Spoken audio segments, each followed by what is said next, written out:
I'm backing up my truck, I'm gonna hook it up, loading up my boat with all my gear. I've been working hard all week, trying to make ends meet, spending time wishing I was fishing. Well, Terry Wickstrom wants to take you fishing. Gather up your gear and come along. Well, Terry Wickstrom wants to take you fishing. This is Terry Wickstrom. Join Karen Cullum, Greg Claggio, and me as we take you to some of our favorite fishing spots from Colorado to Minnesota, the Arctic Circle to Central America and beyond. As we revisit episodes of Mountain States Fishing and Angling Adventures Television on the best of fishing with Terry Wickstrom. Hey, I'm out here today with Jeff Arnold. Hey Jeff, it's a pleasure to fish with you. We've talked about this a lot, but we haven't gotten out yet. It's a pleasure, Terry. Jeff's an accomplished outdoorsman in Colorado and an avid angler, and we're up in the Red Feathers Lake area. We're going to do a little fishing. And we got the next generation of avid outdoorsmen. Why don't you introduce this fella to us? This is my son Heath. He's 7 years old, going on 8 pretty soon, and he likes to ice fish too. Now we're out at Dowdy Lake. We're going to do some ice fishing. We're in the Red Feathers Lake area. Tell us a little bit now where you say there's a flat out here. Well, the water level's really low this year. After the drought, it went down quite a bit. But there's a big, shallow, flat area here, and you can actually see up there where the island sticks out. It's pretty flat all the way across there. And then there's a channel out here that meanders around over towards the dam and then out towards the main part of the lake. Usually somewhere along there where we can locate that drop-off, we'll find some fish. Let's get out there and do it. We got our fish traps with us. We're going to go out, see if we can have a good time, catch little fish. Sounds good. And be careful, that ice will be slick today. Oh yeah, I'm just coming off shoulder surgery. The doctor says I'm not supposed to be out here, so don't any of you tell him I'm out here fishing already. I get in trouble. You gonna help you? You wanna pull? It's a little easier if there's snow. Yeah, oh I tell you what, I just, nice to have something to pull it all in though. I love ice fishing. I'm just glad to get out here.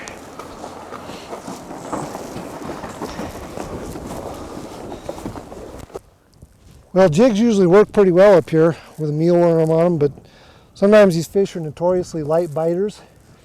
And a way to get around that is this little rig here. Got a split shot down at the bottom, so the weight's down at the bottom. Right, and it's real small. There's not much weight to it. And then you have 2 dropper lines up above it. After you've checked your bottoms, you know exactly where you can set this on. We've got 2 little salmon egg hooks here. And then I have this little cork. And what I'm going to do with this little cork is once this is set on the bottom, is it slides onto the line, and it's just enough to hold the line up. It's not enough to hold the weight up. Right. But just enough to hold the line up, and you set this so the water is just above it. That way it doesn't freeze in. Then when this sinks down, which means the fish is on it, or sometimes it could even come up if a fish lifted it. It'll pop off. Right, so what you've got there is those fish are biting so light you don't want them to feel the cork or the weight. Right. So you got the bottom, this is to hold it in place and hold that cork just under the water. Then these 2 dropper lines are a couple feet off bottom, just hanging there. They can pick it up on this dropper line without really feeling anything, and you'll notice the bite before they swim away. And that gives you one presentation, a set presentation for them.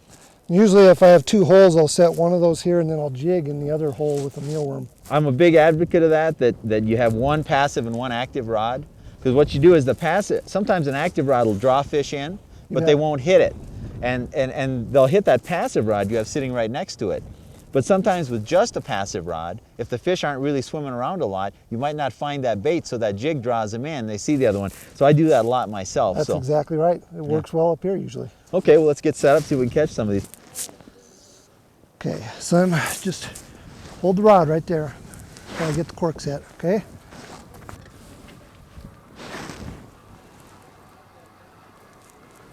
Heath, I think he's on there already. That fish is just waiting for that salmon egg to come down there. You getting one? Yeah. Let's get him this time, buddy. Oh, all right. Got one right away. There we go. Good deal. Heath, you want to come reel him? Oh! You know what? I should have kept the pressure on. I've been using these wax worms and we just started. You're getting bites on salmon eggs. I'm going to switch my still rod over to power bait. Maybe that'll be more like the salmon bait type presentation. Sure. So good deal though. We're getting bites right away. That felt like a decent fish. It did. It put some bend in that rod, didn't it? I eased up on him. I was going to give the rod to Heath, and he popped off. No problem. That's what we're here to have fun. We've Right been over catching. the He's been getting hole, tons of right bites there. on salmon eggs, and I had wax worms on my still rod. So I'm taking these new Berkeley Park Sparkle Power Nuggets. This one's called Wildfire, and I'm going to put that on. It's kind of it's got a reddish color like a salmon egg, but it's going to bleed scent into the water. Might be a little more attractive presentation for the way these fish are biting. And I'm going to mold it right around this little jig, and this jig is just really going to just supply the weight to get it down there. And it's going to just make a nice little ball of bait, and we'll let those fish eat this. He was on there, wasn't he, Heath? See if he Get him gets on there it. again? Well, a little nibble.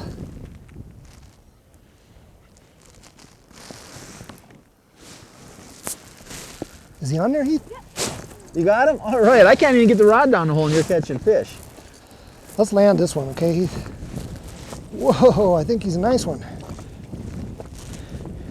Get him up Let's let him close fight a and I'll little help bit. you land him. Get his head. Oh, there we go. There we Oh, go. Okay, Yeah. first fish. there's one, huh? That didn't take long.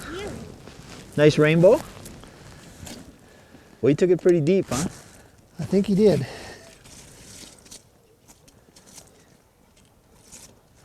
We usually keep 3 or 4 of these to eat anyway. Oh yeah, and I think that's part of these kind of lakes like this. These are stocked lakes. Yeah, There's it's nothing basically wrong put with and these are take. put and take lakes. Now, you know, you don't want to be a pig, but there's nothing wrong with coming up here and keeping it. It didn't come out bad. You want to show that to the camera a little bit? Nice feisty rainbow. Good time. Yeah. That's up to you. If you want to keep a few, that's Should we fine. keep this one, Heath, or let him go? What do you think? Let me see. This size. Should we wait for a bigger one, or let's get this one? Well, let's keep that one. Let's keep keep that this one. one? All Okay. right. He wants fish for dinner. Okay. All right. Reel. Is he on? Oh, it's a battler. Is he still on? Oh, he popped off. You had him. You know what? Sometimes What? when you first raise up, you have to kind of pop it up a little bit. That's called setting the hook. And that way the hook will hook into it. Yeah, just Jerk it up. Just jerk it up. Not as hard as you can, because then you break your line, but Kind of fast. right. And then you can reel There, he's slow. got one. Okay.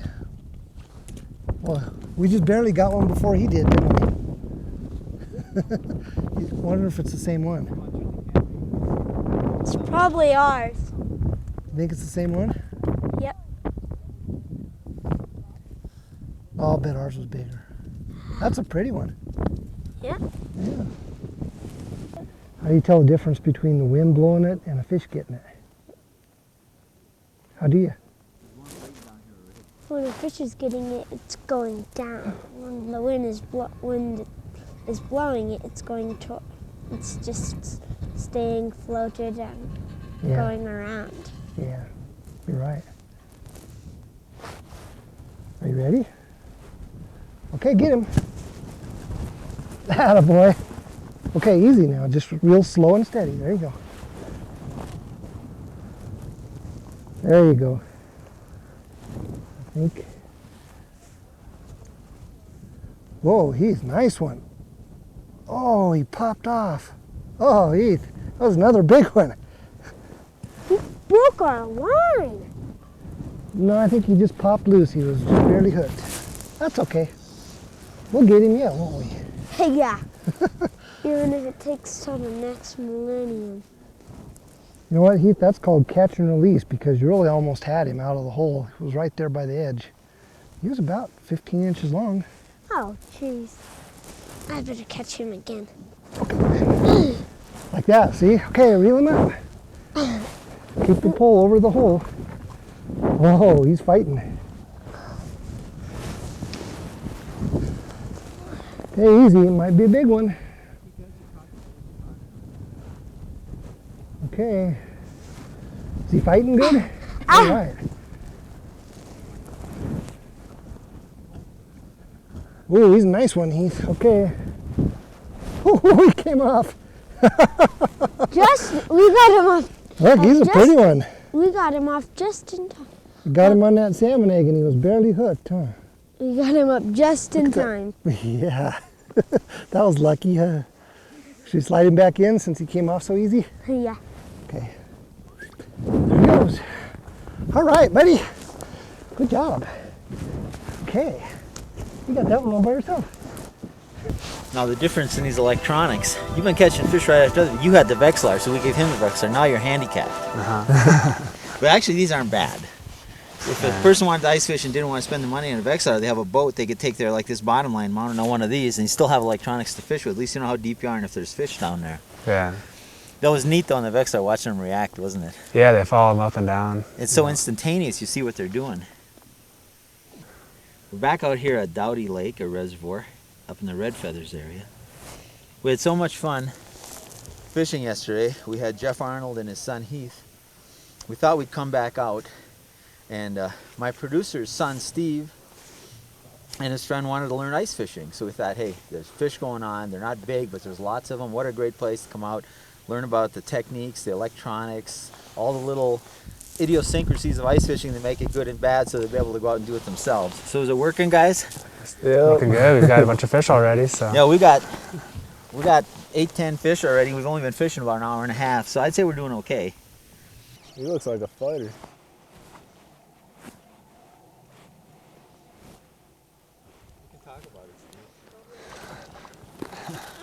There we go again. Came off. Oh no! He just got There he away. goes. He came out, flopped off, went back down the hole and escaped. He was going back anyway, so. Yeah, as long as you get him out of the hole, they count. Yeah, What'd you it's catch on that film. one on? That was on salmon egg again. Well, we've caught I just him got on, it down. Caught him on mealworms, waxworms, salmon eggs, and power bait. So I think Yeah. it's just a matter of getting some active fish down there and getting a Yeah. bait in front of them here. There's some more coming through here again now. It's hard to work two rods and we're coming through that quick. He's got one. Oh, I did, except I didn't notice it. They hit so gentle. Yeah, I mean, it's such a subtle bite. It's so different than other types of fishing. Very. Make sure you give him some slack so he can pull that under. Because that bobber's so light enough that he won't feel it. He's got it. He's swimming around with it in his mouth right now. He doesn't feel it. See? Now he's probably got it in his mouth. Set the hook lightly. No? Yeah, a little bit of a jerk. What he's doing, see, is give him some slack. You want him to be able to pull that bobber under and swim away with it without feeling any resistance. So the whole idea of that little slip bobber is that he can take it under, suck that in, and swim away and not feel any resistance. When he feels the resistance on the line, he's going to spit it out. So when you go to set the hook, you got to pull it up so you get a nice little sweep and set the hook out before you can spit it out. Okay. He might have got your bait. He's got it. Yeah, there you got him. On the slip bobber.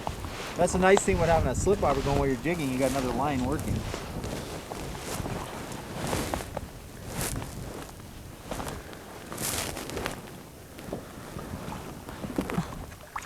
About the same size as the rest of them, but just feisty bunch of nice trout. You take it off. What do I do? Let me see. I'll keep your hands warm for you since this one's lifted. All right. There you go. I'll get the next one. Want this one kept or? You can toss it back in there, I suppose. We got enough, and we got about 10, 12 on the ice already. Way to go. We'll look for some bigger ones here. Yeah, I'm kind of waiting, holding out here. That's what I'm doing. Getting one. Busting. There's another one. Keep losing.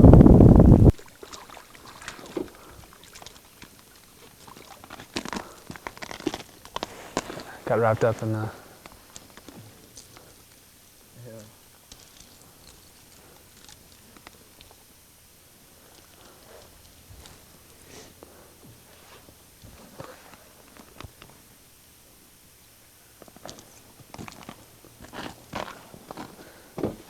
Nice little stalker again.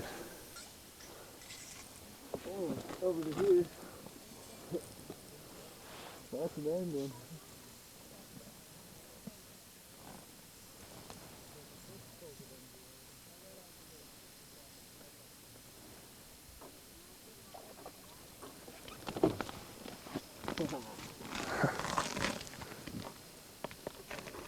So you guys have a good time learning about ice fishing? Oh, definitely. But you know what? This shows you, get a lake like Dowdy where the fish haven't been that big, but there's been lots of bites. It's lots of fun. And it's a great lake to take people out and teach them. Let's get back to Jeff and Heath and wind up yesterday's fishing. There's one. Right away, we moved over. We got two fish traps out here. A new one. Oh, I lost them. We got 2 fish traps out here. An old one, the brand new model with the nice bench seats on it and a little bigger tent.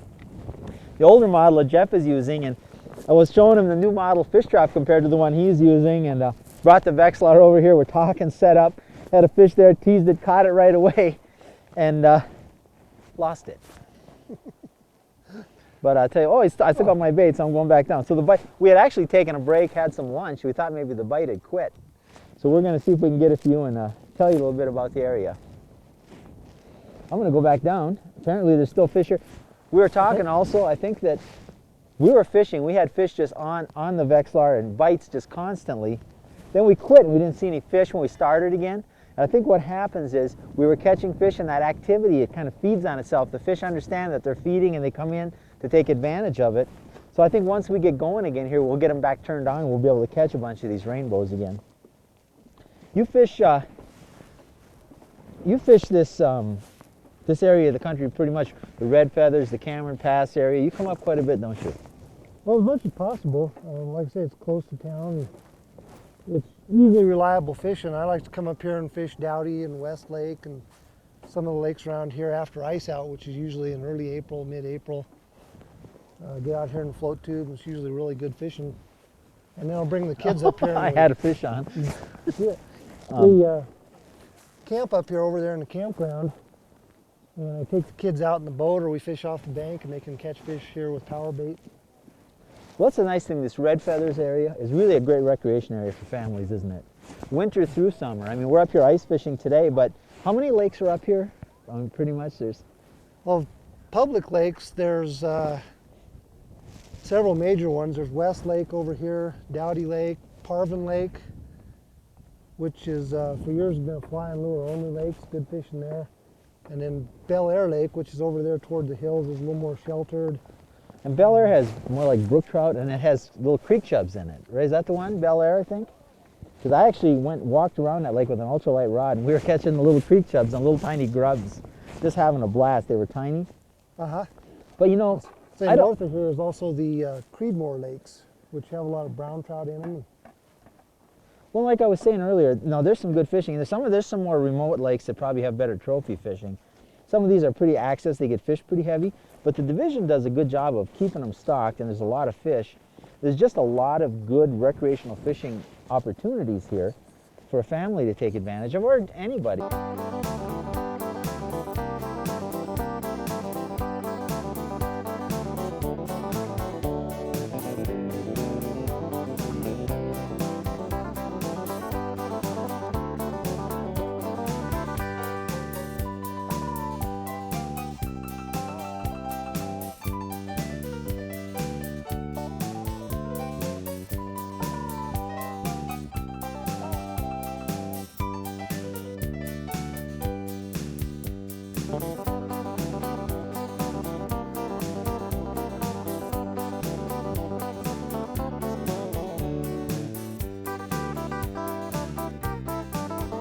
He's already getting to be an expert at reading the Vexlar. He's a natural. Catches on quick. Pretty soon he'll have his own TV show and I'll be out of work. Yeah, there's one there now. But he's hit it. Set the hook. Oh, I think you missed him. He's still there. Let it down right away, quick. Here, open it up. He's still down there.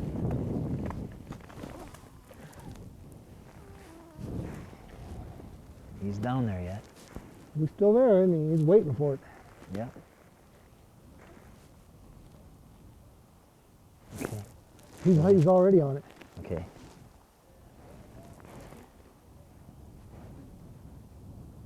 He's hitting it, Heath. Lift the rod. Jerk it up a little bit. Didn't it? He's on there, reel. You got him, keep You reeling. got him, okay. You got him, keep reeling. Attaboy, Heath. All right, way to go. Put the rod over in the center of the hole more. Whoa, he's a battler, isn't he? Oh yeah. All right, I'll tell you what, even small fish on this light tackle are so much fun. See him Okay, swinging don't around reel like this? anymore now. Just Okay. kind of keep pressure Let on him him. fight, and then when you're going to pull him out. Okay. Okay, lift him up a little bit. Try to get his head in the hole. There he comes. There he comes. There he comes. There he comes. There he Okay, scoop him right out. There we Good go. job. All right. You know, it's been a really nice day out, and we haven't had to use the tent features of the fish trap. We've been using them as a bench just to sit on, but I want to show the people back there. If you've never fished out of a shelter like a fish trap, they're just incredibly convenient. You know, they're a sled. They haul all our gear around. You don't have to load and unload it. Even go back to the truck. You flip it in, you go, you bring it out. If we want to move from hole to hole, all our stuff is right in the sled. But you know, it's been nice out, but if it was colder, let's just show them what we could do here. Let's flip this up. I'll get this rod out of the way here. Okay, go ahead and flip it over. Bring it right on over. There we go. And now we're enclosed, we're nice and cozy. We could start our heater if we wanted to. I mean, it's just really, It's nice to be out of the wind. oh, it's so comfortable, and even to get out of the way. I tell you what, let's flip it back for a second. Flip it back over. Now if we were done fishing, want to move, we flip it back over, get up, grab a hold of the rope and take it, but I tell you, we're not going anywhere right now. Heath, get over here. Come on over here. We're going to get really nice and comfortable. Sit right here with us. We'll give you this rod right here. Let's flip it back over. We're going to close this up. We're going to go fishing. We're going to fish the rest of the day. We'll see you next week on Mountain States Fishing.